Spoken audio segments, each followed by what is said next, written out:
Welcome into the pregame show. It is Charles Bishop. And of course, we take a look at our opponent this upcoming week. And we have none other than Harold Ford, who is the play-by-play broadcaster for the Bethune Cookman Wildcats. He is on the Cat Eye Network. Tremendous stuff you guys do over there on the broadcasting platform with Bethune Cookman. Welcome into the pregame show. I'm good to be here, man. Good to see you, and glad to be a part of this broadcast. Yes, indeed. Well, first of all, let me start off, Harold. Let me say this. There's no way that this Bethune-Cookman is an 0-17. When I take a look at this team, you talk about talent both on the offensive side of the ball and the defensive side of the ball. Just kind of talk a little bit about what exactly has happened this past season with regards to the Wildcats. Well, first of all, I think that people have to realize that we lost a lot when we took the year off. We took a whole year off. We did not play sports in any capacity. We came back in the spring. Coach Sims put together his football team. A lot of transfers went out. As you know, when you don't get to play, you go somewhere else. But we went back to the transfer portal, got players in, and we put together a football team. We didn't know what to expect. And what's happening right now is not what we would like to see. But our attitude is still great. We called Coach Sims this morning. The team is still very, very upbeat. You know, they're looking to get a win somehow, some way. So we're just going to keep fighting until we get something. Somewhere it's going to break. When I take a look at this Bethune-Cookman team, one of the people that really jumps out is Quishon Bird. Talk a little bit about what his play has been thus far for the Wildcats. Quishon is a mighty mouse. He will run over you. He is not afraid of anything. He takes challenges. He practices the same way. In practice, he's always upbeat. He's practicing harder than the next man. And he is one of the most consistent players on our football team, and he's a go-getter.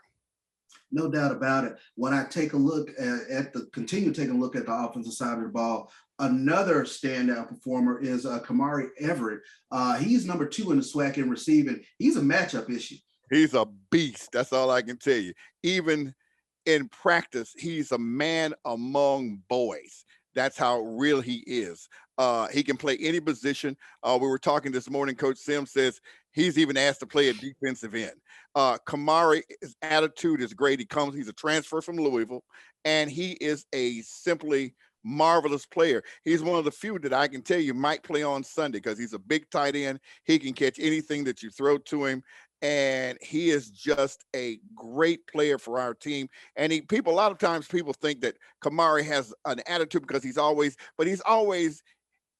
helping his teammates. He's always inspiring them to don't give up. And that's the kind of player he is. And Kamari Everett is the player you want on your team. Speaking of the people who will get him the ball, Shannon Patrick started off as a quarterback. You guys have integrated Devin Black during the course of the season. Are Bethune-Cookman going with the 2-quarterback system the rest of the way here, or what will we be looking at? If I divulge it, Coach Sims would have my neck. But I can say this: you will see Devin Black. You will see Shannon Patrick. I just don't know at what time you will see them, but you will see them. Devin gives us more options. When I look at our team, Devin Black is certainly the one that has the legs. If he's in the game, you've got to watch for him to run, and he will pass the ball.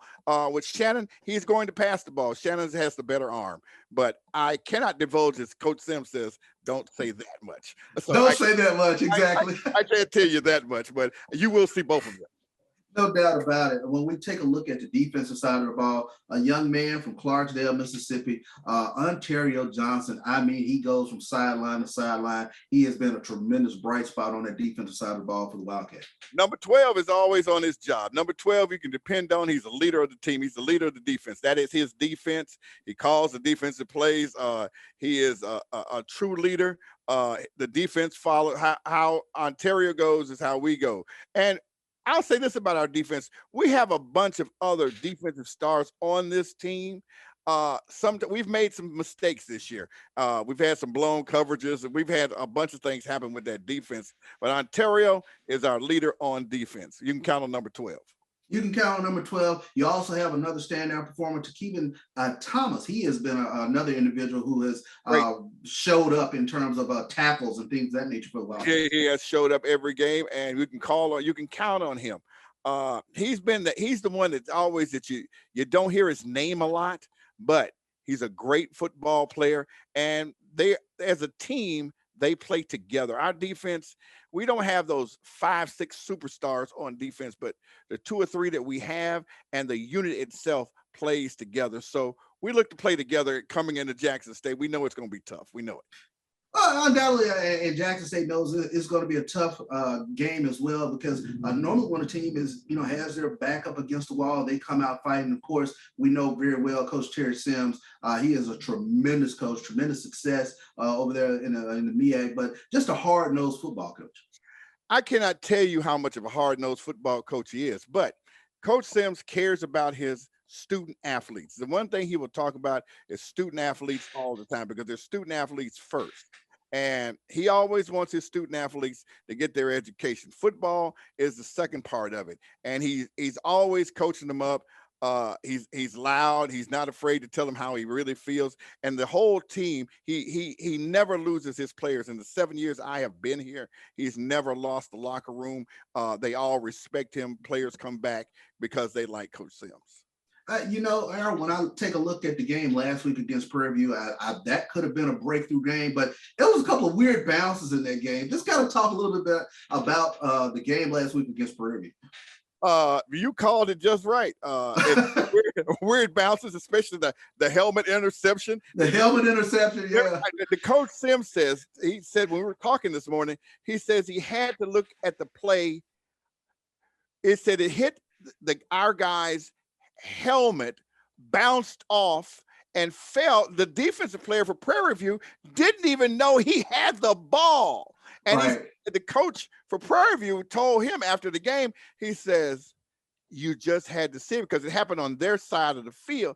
He says, you just had to see it to believe it. He says they didn't even believe it. That was one of the miscues that we have. And another thing that our team, and it especially, is we've had a bunch of mishaps this year, and we got to do better. And we face up to that. We got to do better. Well, that leads actually into my next question. When we take a look at the keys to the game for Bethune-Cookman to try to get the win, what are 3 things that you think Bethune-Cookman needs to do to get this win over Jackson State? Cut down on penalties, number 1. That's the first thing. We can't come into Jackson State and have 115 yards worth of penalties. That will not make it. We'll get blown out really fast. The second thing is we must match the intensity early. We must match the intensity of Jackson State early. Jackson State is big and fast. The offensive line is a beast. I tell people all the time, the offensive line is just humongous, and they block and they make huge holes, NFL type holes. The third thing is that we cannot lose our composure. We must stay composed in the game. Even if we get down, we still must hold the line and play the game for 4 quarters. If we can hang in there for 4 quarters, we might have a good chance.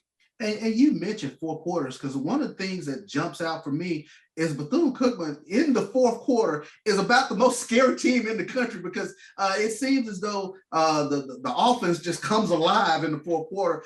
28 points in one game this past season in the 4th quarter. South Carolina State, exactly. South Carolina State.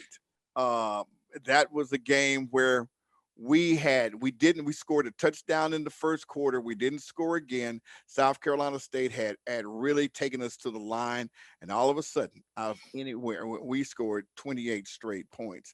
And we've scored points in the 4th quarter in other games, but we haven't held the line. The problem is, as you know, you got to finish the game.